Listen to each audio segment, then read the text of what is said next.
अस्सलाम वालेकुम रहमतुल्लाहि व बरकातुहू। दोस्तों, आज आपको थ्रेड वाला डिज़ाइन बनाना सिखाऊंगा कि थ्रेड यानी कि धागा, इंग्लिश में थ्रेड आपको पता ही है धागे को कहते हैं। तो उसको कैसे लिखते हैं डिज़ाइन के साथ। सबसे पहले इस टेक्स्ट को ख़त्म कर दें।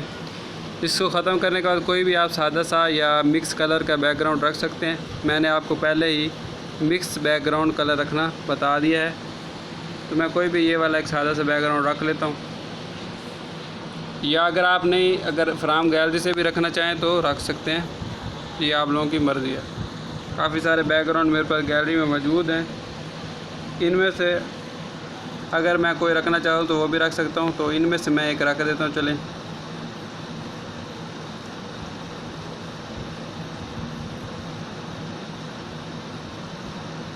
ये वाला बैकग्राउंड मैं सेट कर देता हूँ।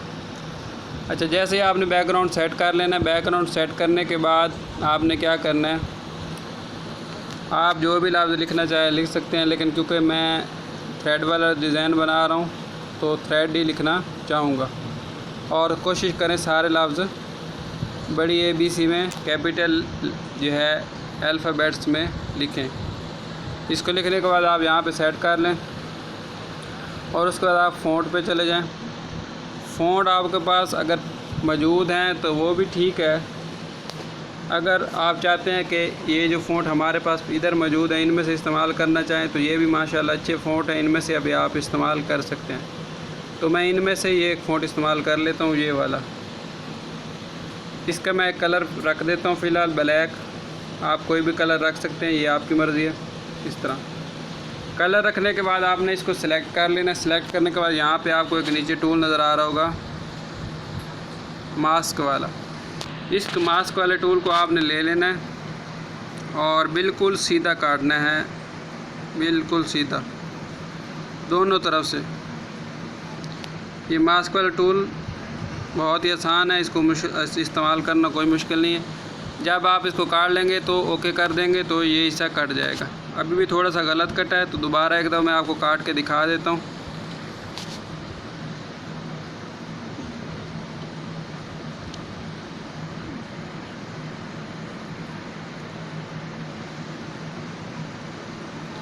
कटने के बाद इसको ओके कर देना है। उसके बाद दोस्तों आपने क्या करना है कि इसकी एक कॉपी ले लेनी है। कॉपी को आपने इसके ऊपर ही रख लेना है।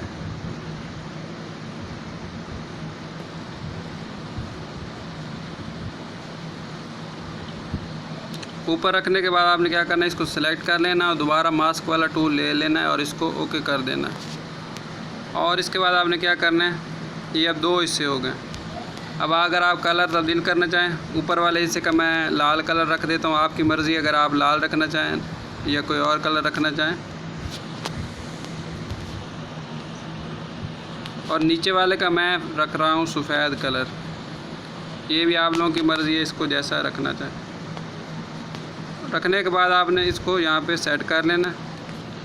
और फ्राम गैलरी से मेरे पास एक तस्वीर है, ये वाली, इसको मैं ले लेता हूँ। ये मैं अपने Telegram channel learning notes official के ऊपर दे दूँगा, ये आप वहाँ से ले सकते हैं। इसको आप लेने के बाद क्या करना है, इसका जो बैकग्राउंड का कलर है वो आपने इरेज करना है, सफ़ेद कलर ख़त्म हो जाएगा। और इसको आपने यहाँ पे सेट कर देना है।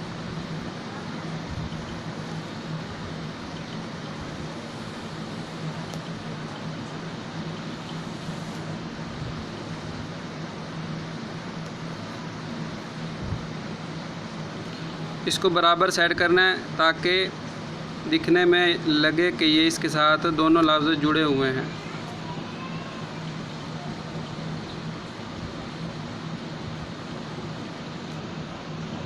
इसको यहाँ सेट करने के बाद लॉक कर दें।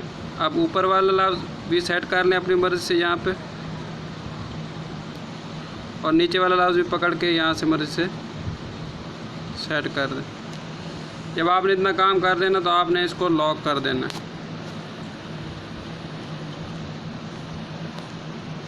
अब जब आपने लॉक कर दिया तो इसको बेशक आप बड़ा भी कर सकते हैं। और अब इसको सिलेक्ट करने के बाद आपने क्या करना है, सबसे पहले ये इसका शेडो ऑन कर दें, शेडो वाले बटन से, और नीचे से इसकी थोड़ी ब्लर रेडियस बढ़ा के उसके बाद इसका इम्बोज वाले बटन से इम्बोज ऑन कर दें और इसकी जो इंटेंसिटी है ये 50 पे कर दें।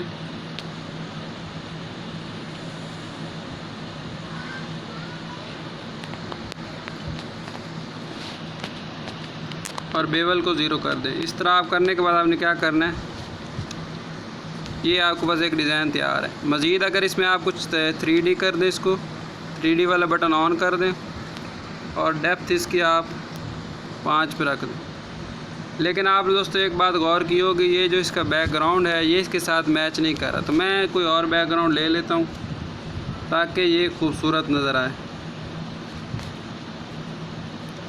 क्योंकि ब्लैक बैकग्राउंड, इस तरह का कोई ब्लैक बैकग्राउंड होगा तो वो अच्छा लगेगा। या ये वाला एक मेरे पास बैकग्राउंड है, इस तरह मैं ले लेता हूँ। तो इस तरह आप इसको सेट कर सकते हैं। तो ये एक ज़बरदस्त डिज़ाइन बन गया। तो उम्मीद है आपको ये वीडियो पसंद आई होगी। शुक्रिया।